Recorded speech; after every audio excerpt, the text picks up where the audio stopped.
So, errors. If we're going to teach grammar and context well, we need to re-examine how we treat, how we handle errors in a student's grammar. So we need to remember something about language acquisition, that when you are acquiring language and trying things out and it's all new, you're not typically going to master everything all at once. So for instance, if you teach students a compound sentence, you say this is called a compound sentence, and I'm going to teach you how to use a comma, and there have to be two independent clauses and a conjunction, and that comment has to be in this order. Here are the only conjunctions you can use. Here's the formula for how you put it together. It's called a compound sentence. Well, that's a lot of information, and we can't expect our students to remember all of that every single time the first few times that they're trying it out. Maybe they put the comma in the wrong place. Maybe they don't quite have two independent clauses. Maybe they forget it's called a compound sentence. Maybe they just have things mixed up and they use the wrong conjunction. Doesn't matter. We can't expect them to get it all right the first time or even the first few times. We need to remind ourselves it is completely natural when learning something new that you're not going to master it all at once.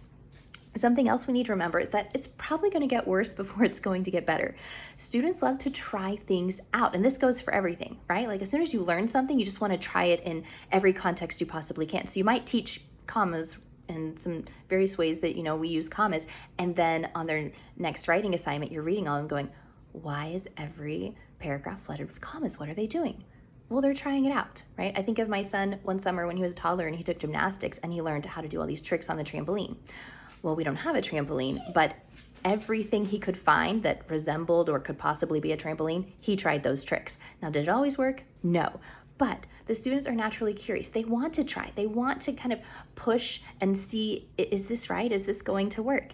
And so let's be careful how we treat errors, because we need to see, oh, look, I taught commas and now they're all trying to use commas. We don't need to take it personally. Repeat after me. I will not take it personally, okay? When they don't use it correctly, those first few or several times, because they're just trying it out. They want to see, is this going to work?